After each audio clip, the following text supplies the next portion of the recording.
Hi there, I'm Lisa Starr, the educator for We Work Well. And here with this Grow Well segment, we've asked Gina Jacoby-Clements, the Chief Inspiration Officer of Revenue of Inspiration, to join us. Gina and her company represent multiple brands in the retail and spa space, and we wanted to get some feedback from her on the Corona mania and how it's affecting her and her business. Thank you for joining us, Gina.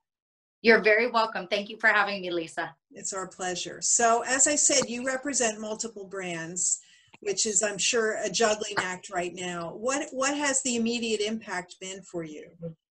The immediate impact for us as a whole is a lot of our brands, obviously, we're a consulting company. So they hire us to help with sales and help with different business-like things when they're in full operation. So as of right now, a lot of brands, can't afford that. They're cutting back.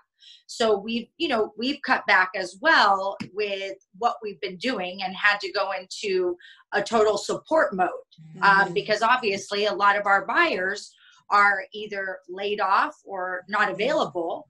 A lot of spas are closed.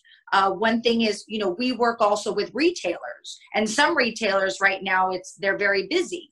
So it's, we've kind of switched around a lot of how we support our brands and really what each brand's needs are. So it's a lot different now. So I'm guessing the retailers that are really busy are online busy?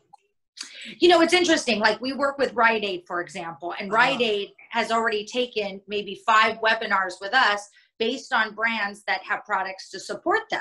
So, one of the things we like to do is, we work with spa brands and we also work with retail brands. So right now, the new norm is really looking at what spa brands, what kind of products do they have to offer some of the retailers that maybe they never would have thought of.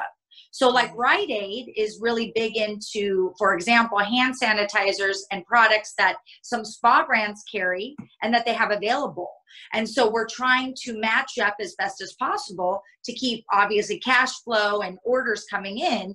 And we're just really trying to look at something very different and unique in a unique circumstance right now. Well, that's awesome. What a great opportunity. It sounds like, just in terms of you and I scheduling this, that you've been really busy in this last few weeks. I like to be extra busy and travel and go to shows and be out there talking to people. So now I'm just doing it behind this desk and, with Zoom. So it's a little different, but I'm keeping busy because the truth is that, your Target, your Walgreens, your Rite Aid, those are still retailers that need products. Absolutely. And we're working with brands now to think a little bit out of the box, as you will, on creating different maybe SKUs that are a little more affordable. Or maybe there are some brands we have, which I love, that are able to create something maybe they didn't create in the past that we can actually market to these retailers that are looking for things. So it's been really fun, really trying to create some really nice synergy that you never would have really thought of before. You have to really think differently now. Well, it sounds like these brands that you work with are very nimble if they can turn something around that quickly. There's a few of them, yes. One nice thing is, we have ROI side, which we consult with about 10 brands. And then we have the market by ROI, which is almost like a concierge program for buyers. And we've got 150 plus brands on that side. Wow. So what we've been doing, the reason we're so busy is we're reaching out to every brand, talking to them about a couple different things. One is, how can we move forward with kind of the new normal right now? Is there anything we could do to support them? And how do we look at different strategies on what their capabilities are, and how do we kind of customize that to today's normal? And then one thing is, we have to look at what's going to happen when everything does open up. What are people talking about? What are buyers thinking? Everything now is,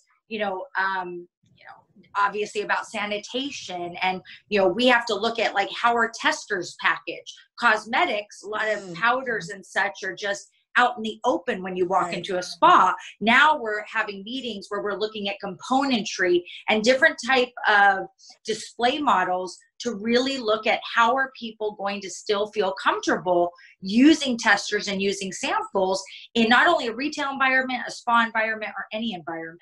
So that's sort of conversations we're just trying to look forward to support these brands in different ways. Well, that's a great point you make about the testers. I hadn't thought about that. So what you mentioned, the new normal, which is a phrase I've been using too. Yeah. I feel like we're going to get back to work sooner than later. People are going to be more interested in personal wellness than ever, but I don't think it's going to be the same as it was. What are your thoughts? I mean, my thoughts are right in alignment with you. I think that it's going to be a little bit different. I think people are going to be looking, they're going to be a little nervous. They're going to be a little nervous, obviously kind of running over, maybe possibly to a spa, jumping in a jacuzzi that other people are at. I think this might take a while to kind of build up the trust. Mm-hmm. So, on the immediate opening, it's looking at those testers, looking at sanitation, looking at the way products are, how they're made, the packaging. Also, I think there's going to be some new buzzwords. We've been talking about, antibacterial, antimicrobial. There might be some things where, we have to look at some marketing campaigns to adjust. And I think the biggest thing is going to be the economy. So right now, I've got a few brands I consult with that we're looking at a secondary brand with easy componentry to bring down the price point. So maybe their prices were in the $30 to $50 range. Now we're looking at doing something maybe 20 to 15. And how do we market that? How do we plan to market that for fall into holiday? So it's interesting because it's like a two-step. It's, we have to look at the economy, and products that may be sold well in the luxury zone might get a hard hit. How can those brands still survive and maybe create something that might be just a lower bit price point to kind of get back into the swing of things? Then we have to look at the new normal, as you say. What are those buzzwords? What is the consumer going to be looking for? And how is that going to change retail versus testers versus spa versus everything? So there's a lot of moving parts to this. I think you're right in terms of the pricing too. I think what all of us have learned from this pause is that having diversification is a good thing, not having all of your revenue from one stream. Of course, spas nationwide are closed. But those that had e-commerce stores are still doing business, provided they can ship. Many distribution centers are closed. You're right. There's big vendors that are drop shipping product for people. So it's been interesting to see the innovation that's come out of this. And it sounds like you're going to be leading that charge for sure. Yeah, that's where the good energy, the positiveness comes in, is just brainstorming and figuring out what each brand's capabilities are and how do we function within those capabilities and make it a win-win for everyone. Are any of your brands sort of excited about a new direction this could take them in? I have two that are, yes. And one of them, they were miraculous. They got their marketing department to create, they're predominantly a spa brand. And they went ahead and had their marketing department create this really nice presentation material that I was able to present to a couple of drugstores, and already one drugstore said, yes, I want it. How fast can you get it here? Wow. So I'm working with them right now on componentry, because everything is slowed down. It's hard to get the manufacturer to produce. It's hard to get the componentry to produce. So right now we're working really hard, and it's really nice because there's basically a suggested PO on the table, and we're looking at 2,000 locations. So that type of thing is nice. Exciting when you think of it, and they're excited. And she's like, you know what, Gina, I'm so excited about this because we can look at this, and this is going to help the first company. This will be the little queen bee. So those type of things, of thinking again outside the current strategy is a little exciting, at this time, because we have to look for something exciting. Otherwise, for sure. Otherwise we're not going to, you got to look for the silver lining in everything. I do believe. So you've been able to navigate the supply chain issues around componentry and packaging in an okay manner? No, I'm not going to say 100%, but we're trying. That the most important thing is we're reaching out. Obviously, certain places where some of my brands get their componentry are now a little bit more back in business. Mm-hmm. Some are not. So it's a lot of checking back in, seeing what's available. It's definitely a struggle, and no one's been able to give full timelines. So, it's just a matter of just coming together and trying to find a plan B and a plan C and a plan D. Thank goodness for the internet, right? Yes, yes. You know, we talked to Lemmy this morning, and they were able to get their factory up and running because they create medical devices, which are, you know, essential, but they're using social distancing in the factory. So some of the factories are open but can't produce as much as they would, but they're still there. And you've got to be creative in finding them for sure. 100%. Yes. So some of your brands, it seems, or was it you that have done some interesting give back to the community aspects? You know, can you share that? Yes. I mean, this is what excites me the most, is because one of the things I feel is that when you do feel a little down, and obviously this is a huge change for all of us, the number one thing that kind of lifts your spirits is, for me, it's giving back and showing gratitude. So immediately our thought, and I have a team of 11, and we just said, hey, what can we do to help? What can we do to support? How do we give back? And the number one thing is we reached out to all of our brands going, listen, we have some great ideas that you can do in your local area, wherever there may be local to, or how to get out there and just start to show that support to people in need. You know, obviously healthcare workers, that could be seniors that are living in the area. I'm a big component because my background comes from crisis care center. So right near where I live and where I used to actually work, there's a crisis care center where there's teens and children removed from their home, and donations are down right now. So, you know, where most time donations could be coming in, right now they're not. Right. So, you know, it's just something to think about. Obviously, you know, so many different ways. And I think the most important thing is working with each brand to see what is their bandwidth.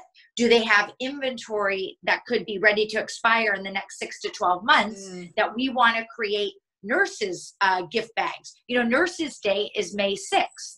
So we're working with quite a few brands right now. They're creating these gorgeous, you know, little nurses packs with hand sanitizers or whatever they might have available. And we're doing something with the Cerner group where there's 300 nurses. And we're going to make sure we ship them some brands, you know, who want to contribute and really give back to that community. We did a nice thing with Costa Pacifica where the teen girls, they need to keep busy, and they have to, you know, they're also in an environment where they can't go to school either. So we did like facials and manis and worked with their counselors to set up stations where they can have little beauty stations to kind of keep their spirits up and have fun with that. And, you know, again, and some brands, they don't have the bandwidth to maybe donate product. So they want to donate a certain proceeds or, you know, something for online sales. Maybe they want to give back by buying a couple of really nice footlong sandwiches at Subway and just going to the local hospital, or, you know, dropping off sandwiches to some of the seniors. You can get on your Nextdoor app and usually see where some of these seniors are that maybe need a little extra support. So we're just brainstorming like crazy, having fun with that, keeping our spirits up and positive, and sharing this with the brands that are open to, you know, kind of joining us or doing something on their own. And right now we're just all about highlighting them. And if we can bring a couple brands together, which we have, kind of doing like a little social media push and joining forces to support each other, to me, let's do it. Let's get the word out there that these brands are there to support. And by people buying their products now, they're supporting those causes. And I just think it just makes more, you know, of a heartfelt thing to keep spirits up.